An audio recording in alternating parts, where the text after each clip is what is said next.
எனக்கு தெரிந்த ஒருவர் அவரு தையல் ஆசிரியராக ஸ்கூல்ல வேலை பார்த்துட்டு இருந்தார். தையல் ஆசிரியர் வெகு நாட்களுக்கு முன்பாக. அந்த தையல் ஆசிரியரா இருக்கும்போது ஒரு நாள் டிஇஓ வந்துட்டாராம் ஸ்கூலுக்கு செக் பண்றதுக்கு.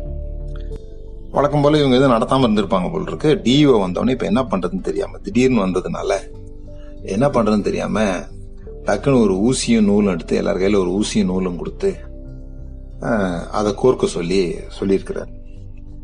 அப்போ டிஇஓ வந்து கேட்டிருக்காரு, என்ன பாடம் நடத்துறீங்க? ஐயா, ஊசியில் நூல் கோர்ப்பதை பத்தி நடத்துறேன். அப்படியா, அது ஒரு பாடமா ஐயா? ஊசியில நூல் கோர்க்கிறது ஒரு பாடமா அப்படின்னு கேட்டு. ஆமாய்யா, அது ரொம்ப முக்கியம், எல்லாரையும் கோர்த்துட முடியாதுன்னு. எங்க கூடு, நான் கோர்த்து காமிக்கிறேன்னு அவர் கேட்டிருக்காரு. உடனே இவரு ஒரு 5ஆம் நம்பர் ஊசியையும் 6ஆம் நம்பர் நூலையும், 6ஆம் நம்பரோ 7ஆம் நம்பரோ அல்லது அந்த ஊசி காதுக்குள்ள போக முடியாத அளவுக்கு ஒரு பெரிய சின்ன காது உள்ள ஊசியும் ஒரு தடியான ஒரு நூலும், அதை விட சைஸ் பெரிய நூலையும் கொடுத்துட்டாரு. அவர் கோர்த்து பார்த்திருக்கிறாரு. டிஇஓ பார்த்துட்டு, ஆமாயா, இது கூட கத்துக்கதான் தேவைப்படுது, என்னால முடியல அப்படின்னு கொடுத்துட்டு போயிட்டாராம். இதை ஏன் சொல்றேன்னா, எனக்கு வேதாகமத்துல ரொம்ப என்னை யோசிக்க வைத்த ஒரு வசனம் மத்தேயு 19ஆம் அதிகாரத்துல 24ஆவது வசனம். ஆண்டவர் சொல்லுவார் இல்லையா, ஊசியின் காதுக்குள்ளாக ஒட்டகம் நுழைவதை பார்க்கிலும் இவங்க ஐஸ்வர்யவான்கள் பரலோக ராஜ்யத்துக்குள்ள, தேவனுடைய ராஜ்யத்துல பிரவேசிப்பது கஷ்டம் அப்படின்னு சொன்ன உடனே அந்த சொன்னப்பட்ட வார்த்தை எனக்கு என்ன கேள்வினா, ஊசி காதுக்குள்ள ஒட்டகம் மாத்திரம் இல்லைங்க, யானையும் போக முடியாது, பூனையும் போக முடியாது,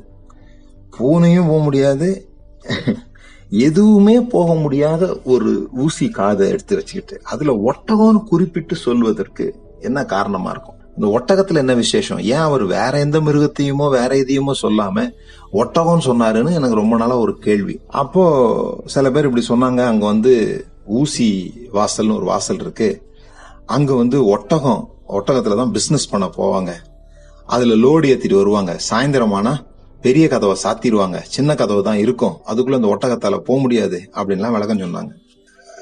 ஓ, அப்படிதான் இருக்கும் போல் இருக்கு அப்படின்னு நான் நினைச்சது உண்டு. ஆனா எருசலேம் போயிட்டு வர எல்லாத்தையும் கேட்பேன், இது மாதிரி அங்க ஊசி வாசல் பாத்தீங்களா? ஊசி வாசல் பாத்தீங்கன்னா ஒருத்தருமே பார்க்கலன்ட்டாங்க. அதனால இதை ரொம்ப ஆராய்ச்சி பண்ணும்போது ஒரு அற்புதமான விஷயம் கிடைச்சது பாருங்க. இந்த வார்த்தைகள்ல ஏற்படுகிற டிரான்ஸ்லேஷன் ப்ராப்ளம் இதுல தெரியுது. இந்த கேமல் அப்படிங்கிறதுக்கு கிரேக்க வார்த்தை கெமிலோன், KAMELON.